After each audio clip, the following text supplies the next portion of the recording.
السلام علیکم ورحمۃ اللہ وبرکاتہ۔ سورۃ البقرہ آیت نمبر 232۔ اعوذ باللہ السمیع العلیم من الشیطان الرجیم من ہمزہ ونفخہ ونفثہ۔ اس آیت مبارکہ میں اللہ تعالیٰ نے عدت گزر جانے کے بعد کا ایک اہم مسئلہ بیان کیا۔ مرد نے اپنی بیوی کو طلاق دی، عدت گزر گئی۔ عدت گزرنے کے بعد کچھ دیر گزری، پھر احساس ندامت غالب آیا کہ یہ ہم نے کیا کیا، ہمیں ایسا نہیں کرنا چاہیے تھا۔ پھر انہوں نے ایک دوسرے سے رابطہ کیا، جس طریقے سے بھی ان کا آپس میں رابطہ ہوا، اس بات پہ اتفاق ہوا کہ ہم دوبارہ اکٹھے زندگی گزاریں گے۔ پھر یہ ہوتا ہے کہ لڑکے والے یا لڑکا پیغام لے کر جاتا ہے لڑکی کے والدین کی طرف، کیونکہ نکاح تو ختم ہو چکا ہے۔ اگر عدت کے اندر ہوتا یا عدت کی تکمیل پر ہوتا تو پھر اس کا رجوع ہو سکتا تھا۔ ابھی وقت گزر گیا ہے، لڑکی اپنے گھر منتقل ہو چکی ہے، اپنے ماں باپ کے پاس جا چکی ہے۔ اب لڑکا ان کے پاس جاتا ہے اور جا کر کہتا ہے کہ جی میں اس سے نکاح کرنا چاہتا ہوں۔ لڑکی کو والدین پوچھتے ہی نہیں، اس کو کہتے ہیں چل نکل جائے یہاں سے، پہلے تو نے طلاق دی اور اب تو کہتا ہے کہ مجھے، پھر عدت کے دوران بھی تجھے ہوش نہیں آئی اور اب تو آ کر کہتا ہے میرا نکاح کر دیں، یہ ہماری بیٹی ہے، کوئی کھلونا ہے، نہیں دیتے ہم تمہیں، چل بھاگ۔ قرآن کہتا ہے یہ نہیں کرنا، بلکہ اگر لڑکا پیغام لے کر آتا ہے آپ کے پاس، اس کے پیغام کو آپ اپنی بیٹی تک پہنچائیں کہ بیٹا وہ ایسے پیغام لے کر آیا تھا، آپ کیا کہتے ہیں۔ وہ پھر اس کو لڑکی کے ساتھ بات وہ کرے کہ جس سے وہ اپنے دل کی بات کر سکتی ہے۔ ماں نرم ہوتی ہے، ماں کرے، بہن کرے، بھائی کرے۔ اگر باپ سمجھتا ہے کہ میرے بات کرنے سے بھی جو ہے وہ میرے سے اپنے دل کی بات کر سکتی ہے تو باپ کر لے، یعنی لڑکی سے وہ بات کرے، اس کو پیغام پہنچائے کہ اس کی طرف سے پیغام آیا۔ اللہ تعالیٰ نے فرمایا کہ پھر اگر لڑکی بھی اس بات پر راضی ہو، وہ چاہے کہ میں نکاح کرنا چاہتی ہوں، تو پھر تم ماں باپ اس میں رکاوٹ نہیں بنو۔ یہاں پر آگے اللہ تعالیٰ نے پتہ کیا فرمایا؟ اللہ تعالیٰ فرماتا ہے کہ یہ تم نے ایک ان میں رکاوٹ نہیں بننا، یہ ہماری نصیحت اس بندے کے لیے ہے جو اللہ اور آخرت کے دن پر ایمان رکھتا ہے۔ بہت بڑی بات ہے یہ کہ اگر تمہارا اللہ اور اس کے آخرت کے دن پر ایمان ہے نا، تو اگر تمہاری بچی اور تمہارا سابقہ داماد اب پھر دوبارہ رشتہ ازدواج کے اندر منسلک ہونا چاہتے ہیں تو تم نے پھر اس میں رکاوٹ نہیں ڈالی۔ اللہ اور آخرت کا اتنا بڑا یہاں پر واسطہ کیوں دیا؟ کیونکہ یہاں پر لوگوں کو عام طور پر غیرت غالب ہوتی ہے، غصہ ہوتا ہے، برادری اور لوگوں کی لان تان متوجہ ہوتی ہے، تو پھر بندہ اس موقع پر اپنے جذبات کو قابو نہیں رکھ سکتا، وہ کہتا ہے ہم نہیں کریں گے دوبارہ۔ لیکن اللہ تعالیٰ نے فرمایا کہ تمہارے جذبات، تمہارا غصہ، تمہارے برادری کے اصول، تمہاری علاقے کا معاملہ سب ایک طرف، تم یہ دیکھ لو اگر اللہ اور آخرت کے دن پر ایمان ہے تو تمہیں اللہ کا حکم ہے تم یہ کر لو۔ واعظ کا لفظ اللہ کی طرف جب اس حکم کی نسبت ہو تو اللہ تو واعظ نہیں کرتا، اللہ تو حکم ہی دیتا ہے۔ اللہ کے اہل علم کہتے ہیں اس سے حکم مراد۔ اور آگے اللہ تعالیٰ نے ایک اس میں ایسی مصلحت بیان کی کہ جس کو اکثر والدین بھانپ نہیں پاتے۔ اللہ تعالیٰ نے فرمایا کہ ذالکم ازکیٰ لکم واطہر، یہ چیز تمہارے لیے زیادہ پاکیزگی اور طہارت کا باعث ہے۔ کیا مطلب؟ اس کا مطلب یہ ہے کہ اگر لڑکی چاہے نکاح کرنا، لڑکا بھی چاہے نکاح کرنا اور تم کہتے ہو کہ ہم نہیں ہونے دیں گے، لڑکے والے کہیں کہ ہم اس کو گھر میں نہیں گھسنے دیں گے، اگر وہ آئے گی تو تو بھی نکل یہاں سے، اور لڑکی والے کہتے ہیں کہ خبردار کہ اگر وہ ادھر آیا ہم ادھر نہیں ہونے دیں گے، اللہ تعالیٰ فرماتا ہے کہ اگر تم نہیں روکو گے تو معاشرے کے اندر اس سے بڑی برائیاں جنم لیں گی۔ کیونکہ جب ایک وقت تک وہ ایک دوسرے کا لباس رہے ہیں، میاں بیوی رہے ہیں، ماضی کی بے تکلفیاں ان کو ایسی چیز کی طرف دھکیل سکتی ہیں کہ جو برائی کا راستہ کھول دیں گی۔ پھر کیونکہ انسان کے دل میں جو پہلی محبت بیٹھتی ہے نا، وہ نکلتی نہیں ہے، اس میں نشیب و فراز ضرور آتے رہتے ہیں لیکن وہ نکلتی نہیں ہے۔ پہلی محبت، دل خالی جب ہوتا ہے، اس میں جو محبت جا کے ٹھہر جاتی ہے وہ ٹھہر جاتی ہے۔ تو بعض دفعہ انسان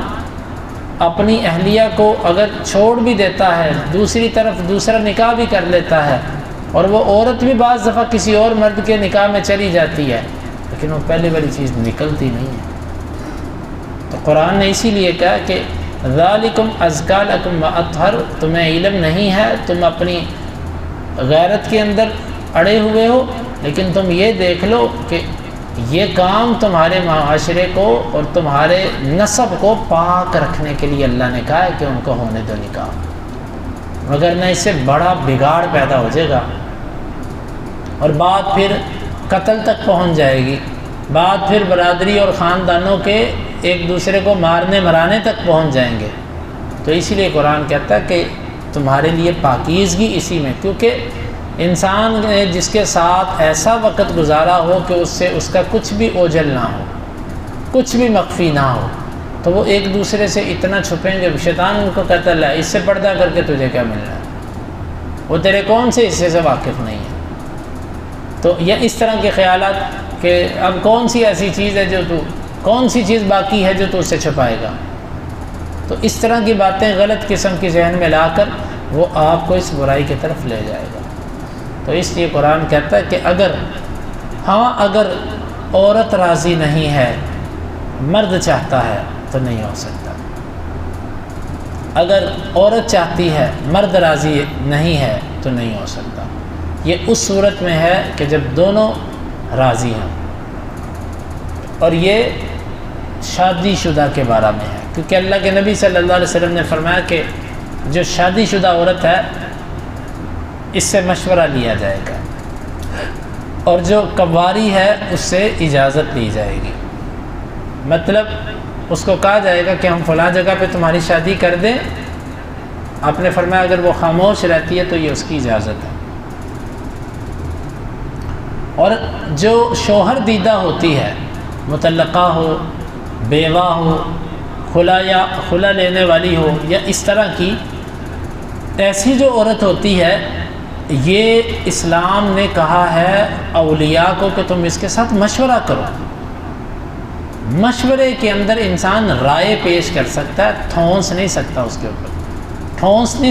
کے اوپر کہ زبردستی ہم تیرا یہاں ہی کرنا چاہتے ہیں، یہ نہیں ہو سکتا۔ تو یہاں پر بھی قرآن نے یہ عورت چونکہ طلاق یافتہ ہے اور اپنے اسی خاوند سے ملنا چاہتی ہے، اللہ نے یہاں پر اولیاء کو پابند کیا کہ تم نے رکاوٹ نہیں بننا، تمہاری وجہ سے اب کوئی اور برائی کا راستہ نہیں کھلنا چاہیے۔ تو یہ اللہ تعالیٰ نے ساتھ، مجھے اچھی طرح یاد ہے کہ بعض دفعہ انسان اس طرح کے معاملات کرتا ہے اور پھر خرابی بہت پیدا ہوتی ہے۔ میں ایک دفعہ ایک معاملے کے اندر آیا تھا، لڑکی اور لڑکے کا معاملہ تھا، کچھ نامی گرامی خاندان تھا، خاص طور پر لڑکی والوں کا جو خاندان تھا وہ کافی کوئی معزز تھا معاشرے کے اندر، ایک بہت بڑے شخصیت کی اولاد ہونے کی وجہ سے۔ تو میں ان کے پاس خود گیا، تو خود تو وہ نہیں تھے اس وقت، ان کے دوسرے صاحبزادے تھے، تو ان سے میں نے یہی آیت پڑھی اور ان سے بڑا کام میں نے تو، لیکن انہوں نے، حالانکہ وہ بھی انہی کے بعد ان کے جانشین تھے، وہی یعنی کہ مقام ان جیسا تو نہیں، لیکن ان کے جو بیٹے تھے ان کے پاس بھی ویسا ہی مقام مرتبہ تھا، لیکن نہیں انہوں نے اس بات پر توجہ دی۔ پھر کچھ وقت گزرنے کے بعد جب لڑکے نے دوسری شادی کر لی، پھر انہوں نے پیغام بھیجا کہ چلو اب دوسری پہ ہی رکھ لو، اس نے کہا اب میں نے نہیں رکھنی۔ یہ انسان کی بعض دفعہ موقع کی ضد جو ہوتی ہے نا، ضد ایسے معاملات پہ رشتوں کے اندر ویسے صحیح بات ہے کہ یہ ضد والا مزاج تو ویسے بھی اچھا نہیں ہے، لیکن ہم سب کا ہے۔ یہ ضد انسانی فطرت کے اندر پائی جاتی ہے، اس کو کچلا صرف عبادت سے جا سکتا ہے، اللہ کے ساتھ تعلق مضبوط کر کے اس کو کچلا جا سکتا ہے، وگرنہ یہ بندوں سے ختم نہیں ہوتی۔ اندر ہی اندر ایسے کسی چیز سے ضد لگا لی کہ اچھا اس نے مجھے ایسے کہا کیوں، یہی ضد ہوتی ہے، اس نے میرے ساتھ ایسے کیا کیوں، یعنی یہ تکبر کی ایک قسم ہوتی ہے۔ تو رشتہ داریوں کے اندر جو ضد ہے نا، یہ رشتہ داریوں کو کاٹ کے رکھ دیتی ہے۔ بہن بھائیوں کے اندر آپس کے اندر اکٹھے گزر رہے ہیں، اچانک ایسے ہی ضد آ گئی، نہیں بس کیوں، میں نے انکار کر دیا نا، یعنی کہ اپنے آپ کے مزاج کو ہم خدائی مزاج سمجھتے ہیں کہ ما یبدل القول لدیہ، ہماری بات بدلتی نہیں ہے، ہم نے جب ایک دفعہ نہ کر دی ہے تو بس کر دی ہے۔ اللہ تعالیٰ کو ایسے بڑے بول بولنے والے لوگ پسند نہیں ہیں۔ تو اس آیت مبارکہ میں ہمارے لیے بڑا سبق ہے، اور اللہ تعالیٰ فرماتا ہے واللہ یعلم وانتم لا تعلمون، اللہ جانتا ہے اور تم علم نہیں رکھتے۔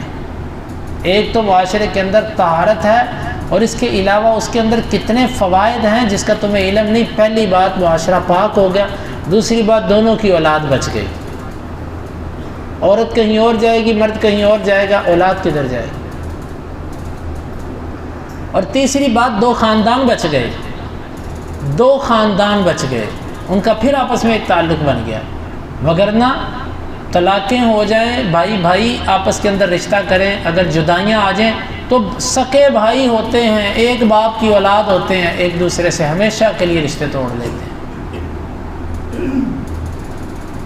تو یہ اللہ تعالیٰ نے یہ جو فرمایا کہ اس میں بڑی حکمت ہے، واللہ یعلم وانتم لا تعلمون، اللہ جانتا اور تم علم نہیں رکھتے۔ اللہ تعالیٰ سے دعا ہے اللہ تعالیٰ اس آیت مبارکہ کو سمجھنے کی اور عمل کی توفیق عطا فرمائے۔